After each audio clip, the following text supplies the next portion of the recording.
We start at Craven Cottage, where João Felix was sent off after less than an hour of his Chelsea debut as they went down 2-1 at Fulham. The pressure continues to mount on Chelsea boss Graham Potter. It's now 6 defeats in their last 8 games in all competitions.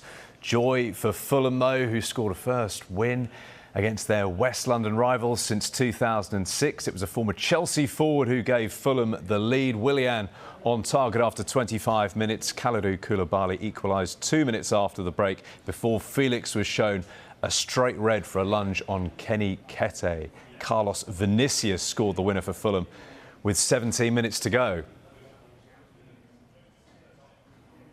Former Chelsea player and coach Jody Morris was watching the game for us in the studio. And Jody, we have to start with what was ultimately a debut to forget for João Felix after starting so encouragingly.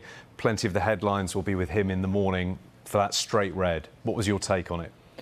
Yeah, it was most definitely a straight red, which was a huge shame because for, I think it was 57, 58 minutes or so, he was, for me, the best player on the pitch. Causing all sorts of problems for Fulham, certainly Chelsea's most dangerous player. But he's tried to receive the ball in the middle of midfield and doesn't quite control the ball from Koulibaly, and then ultimately goes in studs up on Tete, and you have to say there's no other option for the officials to give him a red card, which was, as I said, such a shame because he was performing so well. It was one of those, wasn't it, where sometimes when you lose possession, there's just that desperation to get the ball back, and it was a bit of an out-of-control lunge, just maybe an eagerness to sort of impress and do well on his debut?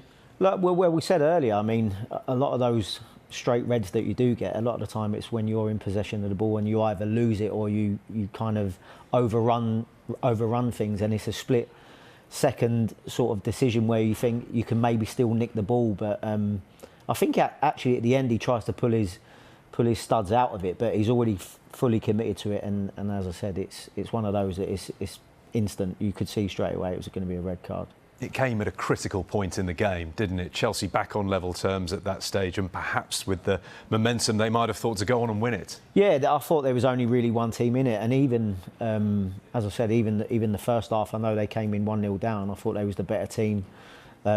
Chelsea would have created their own problems really tonight, particularly in defence. But yeah, to go down to 10 men when you've just kind of drew level is a shame. But I have to say, even for the 7-8 minutes after that it was sort of 10v11. Chelsea was still the better team and actually created another chance where Leno was forced to save before Fulham ultimately got the winner.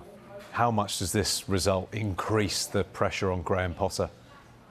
I think obviously on paper and the noise from outside, it is clearly going to increase. I mean, when you're a Chelsea manager with 6 defeats in 8, it's always going to increase the pressure. But if you watch the game tonight, I don't think Graham Potter will be too displeased with how they performed, particularly going forward. And there's so many things that went against. The deflection for Fulham's first goal off Trevor Chalobah. I mean, ultimately we create our own problems giving the ball away in a silly area. But then to get your new signing sent off, and then again for me, there's the second goal could easily be avoided if Chalobah and Kepa maybe do a little bit better. So for me, obviously on paper it looks like it's going to turn up the pressure, but I'm hoping that there's plenty of time to be given to Graham Potter, because there's certain things that he couldn't do tonight that is totally out of his hand, individual mistakes. It is a results business though, isn't it? We just showed the form guide of Chelsea, 6 defeats in their last 8 in all competitions. I mean, how much longer can you be patient and say, well, form will come, we have to give Graham Potter time? Well, as I said, I mean, for me, it's imperative that they give him time. I don't think you can keep chopping and changing managers. It's a new-look squad, isn't it? And absolutely. he has to be given time to shape that squad in the way that he wants to. Absolutely. I think it would be naive to make a decision now and kind of chop. I know it's not going to satisfy a lot of the fans when you hear things like that, but for me, it's important that you've got to go and commit to a long-term project. And OK, we might have to go through some tough times at the moment, but I'm sure that Graham Potter will come out the other side. And if you watch the game tonight, Chelsea looked a lot better going forward and a lot more fluid in possession, and they created a lot of chances. I think they had 10 shots on target, which hasn't been happening of late. As I said, I think there was improvements there tonight, but certain things just didn't go our way.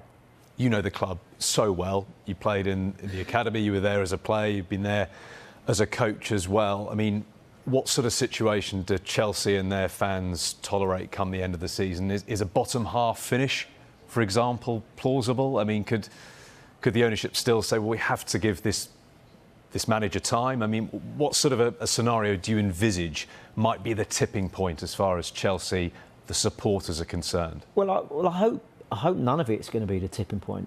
Yes, we're going through a bad spell, but I think too many clubs and too many owners nowadays, that how are you supposed to know how good a manager is unless you allow them the opportunity to come out the other side of a bad period? If you just get rid of managers every time there's a bad period, I know that served Chelsea well in the past as far as trophies are concerned, but if you want long term and you want to be challenging for league titles and put the club in a better structural position and a better place where it's not a conveyor belt of changing managers every 2 minutes, then I think you have to stick with him. Yes, it might not satisfy some fans and they're not used to seeing Chelsea in this sort of position, but at the same time I think it's important that you've got to try and come out the other side. It's not all down to Graham Potter. It absolutely isn't. There's players that are underperforming, there's players that are not really his that are underperforming, there's players that are out injured, and there's scenarios in the game that totally went against Chelsea tonight. They were a better team.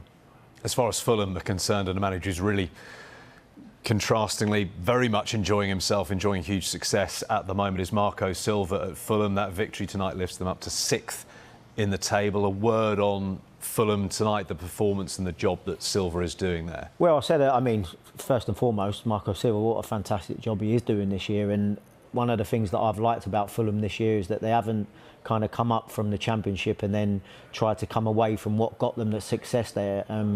They went with Mitrovic, and he's obviously, although missing tonight, has been a huge success in the Premier League. But they actually tried to go toe-to-toe with Chelsea tonight, and if they didn't do that and just sat back and tried to soak up Chelsea pressure, then they might not have forced the mistakes that they did do further up the pitch. And a lot of the time when you do see these teams that come up from the Championship, they just automatically concede when they play against the bigger clubs. And that's what Chelsea has faced many a time when they've gone to Craven Cottage before. But credit to Marco Silva and the way his players are performing this year, that they actually went and tried to go toe-to-toe with Chelsea. And like I said, although I don't think they were the better team, you have to say that they forced the mistakes. And I like to see managers that are trying to play football the right way, and I think all credit to Marco Silva and Fulham in the way that they're performing this year. Jody Morris, thanks very much indeed.